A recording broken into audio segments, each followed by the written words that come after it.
ओम नमः शिवाय। शिव पुराण श्री रुद्र संहिता द्वितीय खंड 26वां अध्याय। दक्ष का भगवान शिव को शाप देना।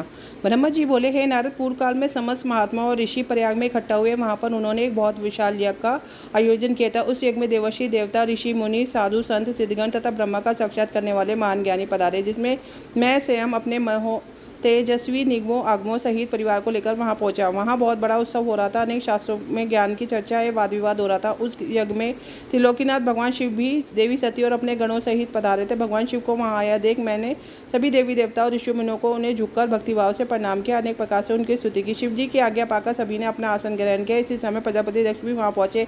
वह बड़े तेजस्वी थे। प्रजापति दक्ष ने मुझे प्रणाम करके अपना आसन ग्रहण कर लिया। ब्रह्मांड के अधिपति थे, इसी कारण उन्हें अपने पद का घमंड हो गया था। उन्होंने मन में अहंकार घर कर लिया था। ब्रह्मांड के अधिपति होने के कारण वे सभी देवताओं के वंदनीय थे। सभी ऋषि मुनियों सही देवर्षियों ने भी मस्तक झुकाकर प्रजापति दक्ष को प्रणाम किया और उनकी स्तुति कर उनका आदर सत्कार किया। परंतु त्रिलोकीनाथ भगवान शिव शंभु ने ना तो उन्हें प्रणाम किया और ना ही उनके आसन से उठकर दक्ष का स्वागत किया। इस पर दक्ष बहुत क्रोधित हुए। ज्ञान शून्य होने के कारण प्रजापति दक्ष ने क्रोधित नेत्रों से महादेवी जी को देखा और सबको सुनाते हुए उस स्वर में कहने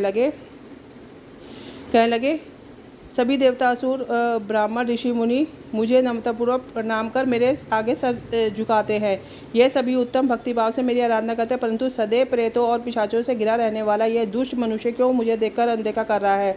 शमशान में निवास करने वाला यह निर्लज्ज जीव क्यों मेरे सामने नतमस्तक नहीं होता? भूत पिशाचों का साथ करने के कारण क्या यह शास्त्रों की विधि को भूल गया है? इसमें नीति के मार्ग को भी कलंकित किया है। इसके साथ रहने वाले, इसकी बातों का अनुसरण करने वाले मनुष्य पाखंडी, दुष्ट और पाप का आचरण करने वाले होते हैं। वह ब्राह्मणों की बुराई करते तथा स्त्रियों के प्रति आकर्षित होते हैं। यह रुद्र चारों वर्गों से पृथक और कुरूप है, इसलिए इस पावन यज्ञ से इसे बहिष्कार कर दिया जाए।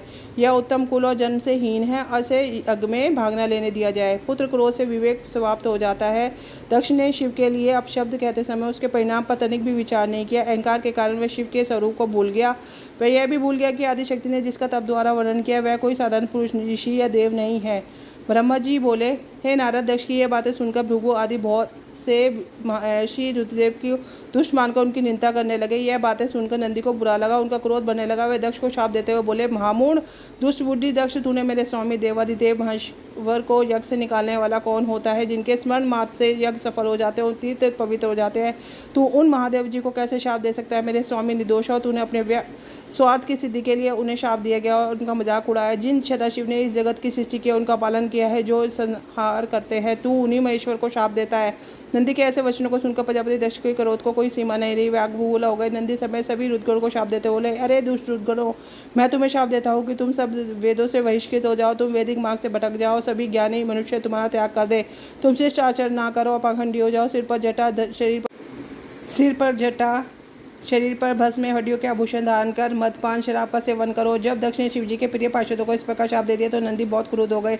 नंदी भगवान शिव के प्रिय पार्षद है। वह बड़े गर्व से दक्ष को उत्तर देते हुए बोले, नंदेश्वर ने कहा, हे ध्रुवदी दक्ष, तूने शिव तत्व का ज्ञान नहीं है, तूने अहंकार में शिवगणों को शाप दे दिया। तेरे कहने पर भृगु आदि ब्राह्मणों ने भी अभिमान के कारण भगवान शिव का मजाक उड़ाया। अतः मैं भगवान शिव के तेज के प्रभाव से तुझे शाप देता हूँ कि तुझ जैसे अहंकारी मनुष्य जो सिर्फ कर्मों के फल को देखते हैं, भेदभाव में फंसकर रह जाएंगे। उनका वेद तत्व ज्ञान शून्य हो जाएगा। वह सदैव मोहमाया में लिप्त रहेंगे। वह पुरुषार्थ विहीन होंगे और सबको ही महत्व देंगे।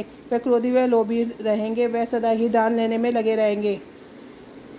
हे दक्ष, जो भी भगवान शिव को सामान्य देवता समझकर उनका अनादर करेगा वह सदैव के लिए तत्व ज्ञान से विमुख हो जाएगा। वह आत्मज्ञान को भूलकर पशु के समान हो जाएगा। और यह दक्ष जो कि कर्मों से भ्रष्ट हो चुका है, उसका मुख बकरे के समान हो जाएगा। इस प्रकार बहुत गुस्से से भरे नंदी ने जब दक्ष और ब्राह्मणों को शाप दिया तो वहाँ बहुत शोर मच गया। भगवान शिव मधुर वाणी में नंदी को समझाने लगे और वह शांत हो गए। प्रभु शिव बोले, नंदी, तुम तो परम ज्ञानी हो, तुम्हें क्रोध नहीं करना चाहिए। तुमने बिना कुछ जाने समझे ही दक्ष तथा समस्त ब्राह्मण कुल को शाप दे दिया है। सच्चाई तो यह है कि मुझे कोई भी शाप छू नहीं सकता, इसलिए तुम्हें अपने क्रोध पर नियंत्रण रखना चाहिए था। किसी की बुद्धि कितनी ही दूषित क्यों ना हो, वह कभी वेदों को शाप नहीं दे सकता।